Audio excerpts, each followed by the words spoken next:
Oi gente, o vídeo de hoje é sobre um assunto um pouquinho mais sério do que os últimos vídeos. Hoje eu vou falar sobre o isolamento social e como está sendo a minha experiência com toda essa situação do corona. E eu espero que a gente consiga falar sobre isso de uma forma um pouco mais leve do que tudo que está sendo passado pra gente. E é isso. Espero que vocês gostem.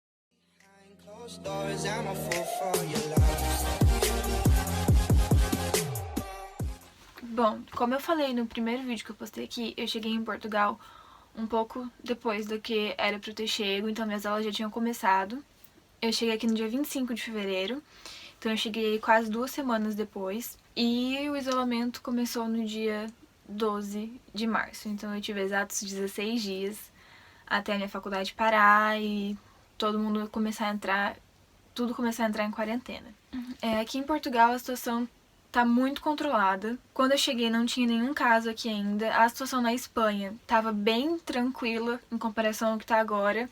Na Itália a situação já estava um pouco mais alarmante, mas também nada comparado ao que estava umas 2, 3 semanas atrás. Hoje, no dia que eu tô gravando esse vídeo, que é dia 12 de abril, fazem exatos um mês que eu tô em casa, que eu já não tenho mais aula. E foi um mês de muitas emoções e muita coisa pra poder se acostumar e poder raciocinar tudo e ressignificar.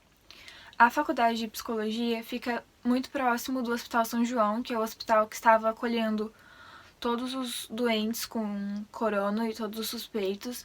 Então, logo que começou a chegar, que teve o primeiro caso aqui, começou a aumentar tanto os alunos quanto a parte administrativa e para reitor e reitora, enfim, a universidade como um todo começou a se preocupar porque o contágio é muito rápido, né? E é invisível, às vezes indolor, às vezes não tem nenhum sintoma. Então é aí que mora o perigo, na verdade, né? Quando não tem nenhum sintoma, a gente acha que tá tudo bem e sai espalhando para as outras pessoas. Então, logo na primeira semana que tudo começou aqui, a faculdade decidiu parar. Os professores tiveram ali uma semana mais ou menos para poder se organizar com as aulas online. Eu contei um pouquinho também no último vídeo sobre a questão dos estudos, então agora eu vou tentar pular um pouquinho essa parte. Mas... E se vocês quiserem que eu aprofunde mais sobre isso também, eu posso aprofundar. Só deixar nos comentários, tá bom? Ou também pode me mandar no Insta. Como eu me senti quando tudo isso começou? Bom, foi um misto de sentimentos absurdo, decepção, tristeza, medo, ansiedade, pânico, foi assim, uma coisa louca. Como eu falei no primeiro vídeo, pra eu chegar em Portugal foi muito dolorido pra mim, porque meu visto deu muito problema, eu ainda não contei toda essa história, então ainda quero separar um vídeo pra poder contar sobre a minha trajetória com o visto e toda a burocracia que foi chegar até Portugal. Mas como eu passei por tudo isso antes de chegar aqui, quando eu cheguei, eu queria curtir, eu queria conhecer tudo, eu queria fazer amizades, eu queria muitas coisas, né? A gente sempre sonha muito e cria muitas expectativas. E eu nunca pensei que eu ia chegar aqui e ia ficar exatos 16 dias. Foram exatos 16 dias que eu tive pra poder conhecer um pouco a cidade e ter aulas e conhecer pessoas até que o isolamento social começasse. Então foi um período muito, muito curtinho. Tanto que no último vídeo que eu falei sobre a universidade, eu não coloquei nenhum vídeo, nem foto específica sobre a faculdade de psicologia, porque eu realmente não filmei, não gravei nada, não tinha como colocar. Então eu espero muito que essa situação passe logo, e aí eu gravo um vídeo na faculdade, peço a permissão, claro, e eu conto um pouquinho sobre como é lá, mostro tudo certinho e tudo mais. Bom, como eu falei, a gente nunca espera que um sonho seja dessa forma, né? A gente sempre cria expectativas de coisas boas, que a gente vai fazer 1 milhão de coisas. Eu mesmo, quando vim pra cá, tava pensando que eu ia conhecer milhares de lugares, milhares de pessoas, e essa não tá sendo a realidade, mas isso não significa também que a minha experiência não tá sendo incrível, porque, querendo ou não, passar por tudo isso tá sendo, assim, de muito aprendizado E eu tô crescendo muito. Eu falo que de antes de eu vir pra cá até onde eu tô aqui agora, não faz 2 meses que eu tô aqui ainda, eu já sou outra pessoa. Assim, outra pessoa mesmo. Bom, antes do governo declarar estado de alerta, estado de emergência, a população já estava ficando em casa. Então, a população já estava fazendo quarentena voluntária. As faculdades já tinham parado, as escolas também. Então, todas essas pessoas já estavam ficando em casa, estava saindo quem tinha que trabalhar. E aí, quando decretou estado de alerta, estado de emergência, diminuiu absurdamente as pessoas na rua. O pessoal realmente estava respeitando, indo só ao mercado e à farmácia. O comércio ainda ficou aberto por um tempo, né? Porque levou um período para o governo realmente parar com tudo. Mas agora é até estranho sair na rua, porque realmente não tem nada funcionando. Só os mercados, padarias e esse tipo de coisa. Por conta da população respeitar e do governo ter assumido as rédeas dessa situação muito cedo, aqui em Portugal a situação está sendo bem controlada. Por mais que os números cresçam todos os dias, sejam números grandes, não se compara com a Espanha, não se compara com a Itália, nem com os Estados Unidos, que também está muito grande.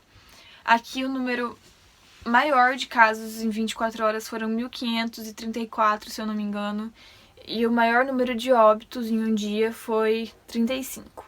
E a gente vê na Espanha que eram mais de 800 mortos por dia, que é algo absurdo.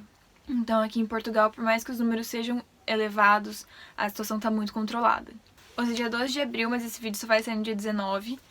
Mas, por enquanto, o estado de emergência se perdura até o dia 17. Mas há rumores de que o governo vai prolongar o estado de emergência até o início de maio, por conta dessa situação. Os números em Portugal começou a cair já, então não compensa voltar as coisas agora, aumentar o contágio de novo e talvez perder o controle da situação. Então eles provavelmente vão prolongar o estado de emergência e prolongar essa quarentena para realmente tentar cessar com os casos e tentar diminuir ao máximo, para depois poder voltar à rotina e as coisas normal. Bom, depois de umas 2 semanas que eu já estava em quarentena, chegou a notícia que algumas faculdades já tinham avisado que as aulas presenciais não voltariam, que todas as provas, os exames seriam feitos online. E isso foi um baque muito grande pra mim, porque eu tinha muita esperança de que as coisas iam voltar, que as coisas iam se regularizar e que eu ainda teria essa experiência aqui, um pouquinho maior do que 16 dias. Então, me desestabilizou muito essa notícia. Mas a minha universidade a minha faculdade, aliás, decidiu não tomar nenhuma decisão precipitada e até hoje a gente espera um posicionamento. Quando chegou essa notícia, a minha vontade foi voltar pro Brasil, mas eu conversei muito com a minha família e eles abriram meus olhos para uma situação que eu não tava pensando, que eu não tava sendo coerente. A gente se coloca num risco muito grande ao entrar dentro de um avião. Porque, por exemplo, aqui eles restringiram as fronteiras, né? Então, não sai voo de Porto mais. Então, eu teria que sair de Porto para ir até Lisboa. Lisboa pegar um voo para ir até São Paulo. E de São Paulo ir até a minha cidade. Então, eu ia me expor absurdamente. E eu não tava pensando nisso naquele momento. Tentei manter a calma, pensei e decidi ficar. Porque eu sou grupo de risco. Eu tenho um pequeno probleminha com a minha imunidade, então correr todo esse risco era muito sério, né? Então minha família falou, não, você fica e aguenta as pontas aí. Passar por tudo isso não tá sendo nada fácil, principalmente longe de casa, longe da minha família. Mas depois de um tempo eu fui me acostumando e fui criando algumas válvulas de escape pra mim.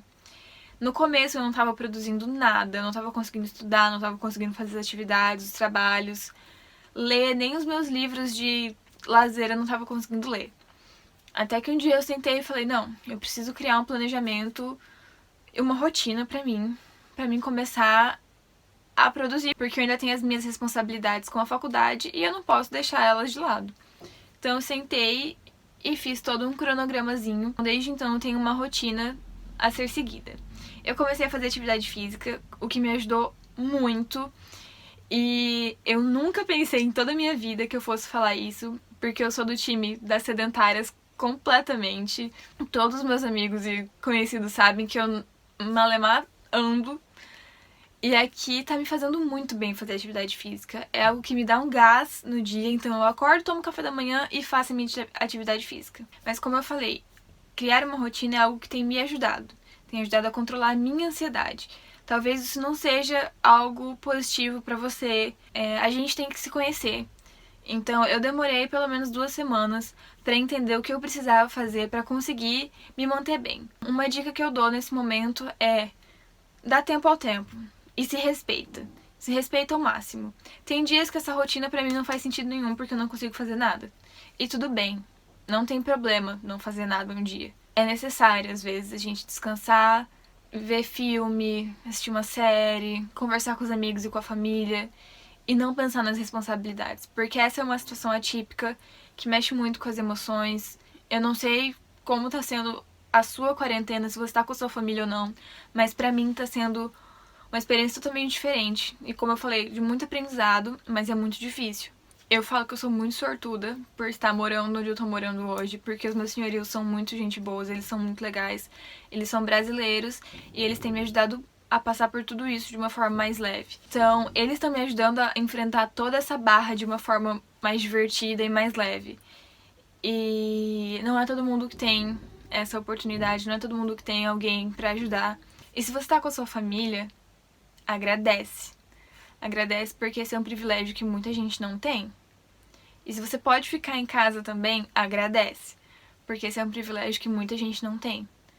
Muita gente tem que sair pra trabalhar, muita gente tá ali na linha de frente, tendo contato com os doentes. Então, se você pode ficar em casa, fica em casa. É muito bom ter um suporte nesse momento. Muito bom não, é necessário ter um suporte nesse momento. E cada dia é um sentimento diferente. Tem dias que eu tô muito bem, tem dias que eu fico triste, com muita saudade, com muito medo, que eu quero muito voltar pra casa. E tem dias que eu falo, não, eu vou ficar aqui porque as coisas vão dar certo, vai voltar tudo e vai dar tudo certo. Então, tem os dias bons, tem os dias ruins e a gente segue vivendo nisso aí. Eu queria muito falar também com vocês sobre a questão de ficar em casa e respeitar tudo isso. Eu sei que no Brasil essa situação tá indo mais devagar, não atingiu todos os lugares ainda da forma como atingiu os maiores centros como São Paulo e Rio, mas infelizmente vai acontecer. Então, tem que se cuidar, gente. Tem que se cuidar. É o mínimo que a gente pode fazer nesse momento, é ficar em casa quietinho. É difícil, mas tem que ficar em casa. Eu sei que no Brasil tá muito difícil a questão do governo e tudo mais, mas tem que respeitar. Eu falo que se cada um fizer a sua parte, a coisa vai ser bem mais tranquila. Então seja exemplo para as pessoas. Fica em casa. É importante para você. Se respeita nesse momento, se cuida. Eu queria tentar falar um pouquinho sobre esse assunto de uma forma mais leve e mais tranquila, mas é um assunto muito pesado, né? Ao mesmo tempo que eu queria conscientizar vocês, eu também queria contar a minha experiência. O número de casos e de óbitos no Brasil já ultrapassou o número de casos e óbitos de Portugal. E eu sei que Portugal é minúsculo, é do tamanho de um estado no Brasil, só que o contágio no Brasil está acontecendo de uma forma muito rápida. E isso é preocupante, justamente pelo que todos os profissionais da saúde falam. Os hospitais não têm como comportar todas essas pessoas. Todas as pessoas que precisarem de UTI, todas as pessoas que precisarem ser entubadas. E às vezes eu me exponho um pouco nas minhas redes sociais sobre essa situação porque eu fico indignada em como a população não tá lidando com isso de uma forma séria. As pessoas estão achando que é brincadeira e não é brincadeira. Não é só uma gripezinha, gente, não é. Tem muita gente morrendo. E não é só os idosos também, viu? Tem muita gente nova morrendo. E muita gente saudável também. Não só pessoas que eram de grupo de risco, que já tinham doenças ou qualquer coisa do tipo. Muitas pessoas saudáveis estão morrendo. Porque é algo sério, entendeu? A gente não sabe como vai ser quando acontecer com a gente. A gente pode ser a pessoa mais saudável do mundo. E isso ainda pode afetar a gente. Então, por favor, o pedido que eu faço nesse vídeo é: fique em casa. Cuida de você, cuida da sua família, cuida de quem você ama. E assim você vai acabar cuidando de todo mundo. E é isso, gente. Espero que vocês tenham gostado. Se vocês quiserem saber mais alguma coisa sobre como está sendo essa situação aqui em Portugal, eu posso voltar a falar sobre isso. Eu fui no mercado ontem e eu gravei um vídeo sobre como tava. Eu vou deixar aqui pra vocês poderem ver todo mundo de máscara, mantendo o distanciamento, pra poder entrar no mercado. E é isso, gente. Até o próximo vídeo. Beijinhos!